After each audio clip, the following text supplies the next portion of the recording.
So now they got 5 games. They got 5 games. They got to go to Oakland. They come home for 2, which is the weirdest thing ever. Yeah. They come home for 2 against the Miami Marlins. And then it's almost like it's on like Donkey Kong, as they say. And it's going to be a playoff-like atmosphere in Atlanta. It's almost basically what it comes down to is it's like your first playoff series, because then that will determine whether or not, most likely it will determine whether or not you are a division winner or you are a wild card team. Now, watching this game yesterday, first it's Nimmo, then it's McNeil, then Canna gets plunked for a second time. I mean, I'm just thinking, like, are these guys going to be okay? I think Brandon Nimmo, after the game, was talking. He had that smile on his face and everything. So I assume he's going to be okay and ready to play. He's a guy, if he lost an arm, he'd have a smile on his face after the game. Well, we need him. We need him. We need him because we need long at-bats. We need good starts, to games. You want the pitcher to work harder early in the games, and that's part and parcel of what he does. And he is a invaluable piece to the Met offense as well as quality defense in the outfield. So hopefully he's going to be okay. Jeff McNeil, man, he goes up and tries to steal that grand slam and comes slamming down. That was just ugly. And he also had looked like whatever it is, a bulky knee of some sort. He was walking gingerly, they say. I mean, we had all these great feelings, and then yesterday, all of a sudden, it's like, all right, hopefully these guys are okay, and they'll be ready to go against the A's. Yeah, I'm not really worried too much. I mean, a quad strain is what they said for Brandon Nimmo. McNeil seems to be able to play through a lot of things, so I'm not really worried about that. Getting Starling Marte back sooner than later is going to be a really good thing for this team as we're watching this on CBS Sports Network. McNeil coming down, crashing in a heap that could not have felt good. It's even worse when it's in slow motion like that. I know. Football players do that, probably 15 times a game. Yeah, but you got a lot of pads on, a lot of pads. No, they don't wear as many pads as we used to. Yeah, but still, you're protected. You got helmets and shoulder pads and all that stuff, a little bit different. We have the guys running into us at the same time. I know. I was just talking the other day how I say that the baseball players a lot of the times are soft. But listen, this was ugly for him. It was really ugly for Drew Smith. This was oh, really my God, I know. He gives up the and I grand slam. understand that, Peterson wasn't great, but that's a tough spot to bring Drew Smith in. Yeah. I mean, I was like, Buck, what are we doing? Well, he's got a lot of faith in him when nobody else does. So maybe that pays off at some point, but for whatever reason, Buck's got belief in Drew Smith and that grand slam. You just felt like you could look up in the sky and it was going to come. Like that grand slam was happening. Yeah, well, we grand slammed them the other day, and then they came back and grand slammed us yesterday, and we got out of town, winning 2 out of 3, so that's fine. They have a day off today, which is nice, the travel day off in Oakland. And then they got 3 in Oakland. Then they come home. They got Monday off. Mm-hmm. And then Tuesday, Wednesday versus Miami here. And then, from Tuesday, Wednesday, they have another Thursday off. And then it's a Friday, Saturday, Sunday. So the nice thing is they have 3 days off here towards the end of the season. And they can set up their rotation any way that they want once they go down to Atlanta. So. Yeah, which is exactly what Buck was thinking ahead with. That's why it's going to be Bassett, DeGrom, and Scherzer in that series against the Braves. You'd love to go into that series having won 4 out of 5 or all 5 against the A's and the Marlins to really put the pressure on the Braves. So, yeah, I mean, it's just amazing. The Braves win, the Mets win. The Braves lose, the Mets lose. I mean, this has just been back and forth, just unbelievable. And then you still got 3 games left. And I still feel pretty good. I mean, the last time, when you see the Braves and the Mets together, that's when I feel the most comfortable about the Mets beating the Braves in the NL East. I just feel like they're a better team overall. Now, I know the last series the Braves ended up, winning it, but just for the most part, they have won more games against the Braves this year. I just feel like they're the better overall team, even though the Braves have been on this unbelievable run now for months. Well, the fly in the ointment is, let's face it, the Marlins and the Nationals. Yeah. I mean, you got to beat those teams. Yeah. So I don't know. I'm a little, I was a little disappointed in the performance yesterday, and then the guys limping all over the place. And again, is it Carrasco or Taijuan Walker that's going to be in the rotation once the playoffs start? I don't know. Taijuan wasn't great yesterday again either. So that is going to be, a big question going into a division series, assuming that they don't have to play in the wild card, because we know who the wild card pitchers would be. We know that I believe that they would start with Scherzer. That's what I think. Because Okay. if they needed a guy to come back on short rest in the next series, I would think he would be the guy. I don't think they would do that to Jacob deGrom. Yeah, I mean, it just feels like you could breathe a sigh of relief, at least, that the Braves didn't win yesterday.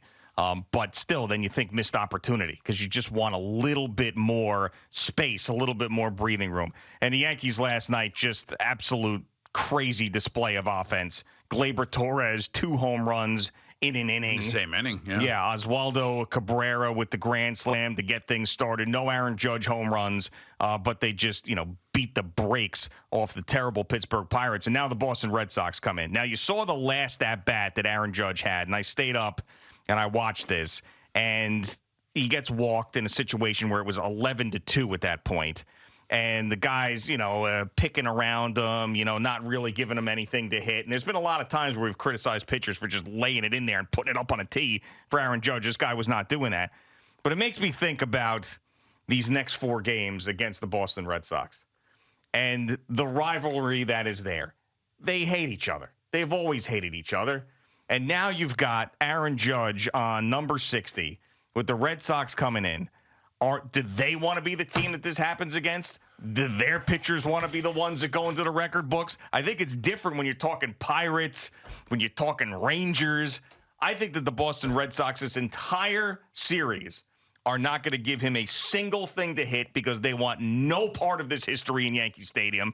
They're not playing for anything at this point. This to them would be like, man, a negative cherry on top of a bad season if they're the ones, watching this celebration happen with Aaron Judge hitting 61 and 62. I don't think they're going to give him anything to hit. Yogi Berra once said, it's deja vu all over again. Yeah. And maybe that's exactly what's going to happen during this series because the last time when Roger Maris set the record, it was against the Red Sox. Yeah. So, kind of weird that it kind of ends up being this way. And, I think if I'm Aaron Judge, I want it against the Red Sox. I don't want it against the Pirates. The Pirates, really? Yankees versus Pirates? You don't hear that. I would agree. Yankees versus Red Sox. And by the way, I think Michael Kay said it last night about the stadium being sold out again. Mm-hmm. This is like proof positive that this guy is making the Yankees gobs and gobs of money. Oh, of course. We knew that. And even prior to this home run chase, he had been doing that. And this is just making it even more impressive. But, yeah, I of course he wants to do it against the Red Sox, and that would be a cool thing. I'm just saying the Red Sox don't want it done against them. And I wouldn't be surprised if they completely ignored Aaron Judge this weekend, put him on intentional walks, sliders in the dirt. It ain't happening this weekend. I could just see them saying that. Can't you see like Alex Cora with the chip on his shoulder that he always has and he manages with? Yeah, but Alex Cora ain't happening against us. But Alex Cora is a baseball guy. You know what I'm saying? You think he wants Yankee history on his watch? Hell no. I kind of think he's a baseball guy. And he's going to tell his guys, look, you know what?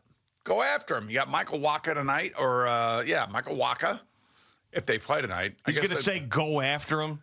Hey, he's the leadoff hitter, man. What are you going to do? You're going to walk the leadoff hitter? Because they've got nothing to lose. They really have nothing to lose. Who is it going to be? Is it going to be Wacha, Hill, Pivetta, Bello? Yeah. How about that? How about that foursome? This team has not played well all year either. That's what I'm saying. I don't know. I just think they're going to pitch to him, and then it's going to be, if it happens, it happens. That's the way I look at it. If I'm Cora, I want my guys to. I don't know. I think, and plus, if I'm a pitcher, man, not that I want my name in the record book. I don't. But, man, I would love to be able to say that I went up there in my game, and when I had a chance to pitch to him, I struck him out 3 times. All right, so let me just try to go back to a time, because I remember, as a fan, it's much different than a player. But, when Brett Favre broke the touchdown record, and he did it against the Minnesota Vikings. Which was perfect for him. In Minnesota. Perfect.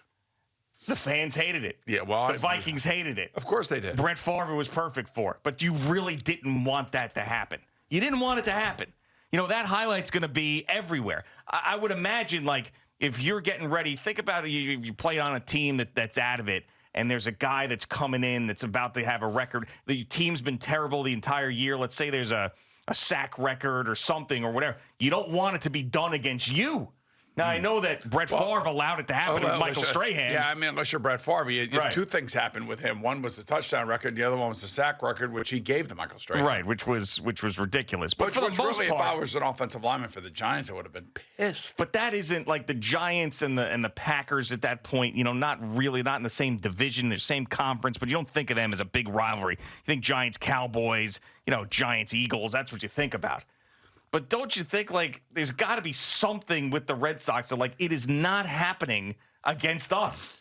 I will do whatever it takes to make sure we are not the team that is on the field when that highlight gets played 8 skazillion times across the world. I mean, that would suck, but it's going to happen. But they can prevent it from happening. Yeah, they're going to walk him every time he goes up there? Yes. There's no way. I'm telling you right now that there's a chance. Man, there's no way. There's a chance. I'm not saying it's a lock, but there's a chance. They're changing balls out and everything. Exactly. And you're thinking Rob Manfred's going to allow that? Rob Manfred's going to tell the team how to pitch a guy? That would be crazy. There's no way the commissioner's going to pipe in and do that. Yeah, I don't know. I just feel like Monday we're going to be like, man, these Red Sox were just what a bunch of wusses. Stop. Don't say that. That's what we're going to say. But no, we're not. What a bunch of wusses. They did not pitch to Aaron Judge. Won't be his fault. What happens if it happens tonight? Well, then that'd be great. That'd be great if it did. But tomorrow, then we'd be celebrating. We would be celebrating. Well, Yankee fans would be celebrating. Well, yeah, but we'd be celebrating. We'd help them celebrate with some pinstripe Pilsner, Blue Point. Right. We could do another shotgun this year. Whatever you need, bro. Whatever whatever you need, I'm here for you. Yeah, do another shotgun with the crowd. Pass out the Blue Point Pilsner. I'm here for you, man. Whatever you need, I am here for you. Oh, that's very nice. No, I appreciate that. But yeah, I mean, I don't know. I think that there's a chance. Like if the guy last night in that last at bat at 11-2 is pitching around Aaron Judge, you're telling me the Red Sox aren't going to pitch around Aaron Judge this whole weekend? And again, I think that's it's the pitcher himself that did that. Yeah, he wasn't told that from the dugout. He was doing that himself. Sure, okay. I'm not giving up number 61. I'm just not doing it. Now the question is every single pitcher on that Red Sox staff thinking the same way? Yeah, I know. Also, I mean, I would think that there's conversations that go on in the clubhouse with everybody. Maybe there's a pitcher that's detached or disengaged with the team for some reason and ticked off. Oh man, about how he's been used. And he's just going to groove a couple. Yeah, take that, Red Sox. You never know, right? I haven't been following the Red Sox at all, so I have no idea. Right. Well, they've had a bad year, but it makes perfect circular sense, if you will, that he does it against the Red Sox. All right. So let's say shoes on the other foot, and it's a Red Sox who's going after this. You think that the Yankee fan would want to see that happen against their team? No, I don't think so, but I think Garrett Cole would be up there throwing gas and trying to strike the guy out. I don't think Garrett Cole is going to be backing down and not throwing strikes. And maybe that's one example, though. But I would like to think that and obviously the pitcher last night at the end of the game wasn't one of those guys, but I would like to think that every athlete, this is the athlete in me talking, and it may sound stupid, but I'm going after him. Yeah, I hope so. I really do hope so. But I could just see this rivalry being what it is and them being petty about it. I could just see that. Not against us. Hell no. We hate the Yankees. You're not celebrating against us. Well, let's hope that doesn't happen. I mean, you got 4 straight sellouts coming against the Red Sox, and everybody's standing when he's up at bat. I mean, last night they had all their flashlights on and everything. I mean, it was a great look. Yeah, no, it's fun. The intensity is palatable. You could feel it coming through the TV screen. Yeah, and that's going to continue every single at-bat the rest of the way. Thank you for watching. Please like, comment, and subscribe. And don't forget to hit the red bell so you're notified when we have new content.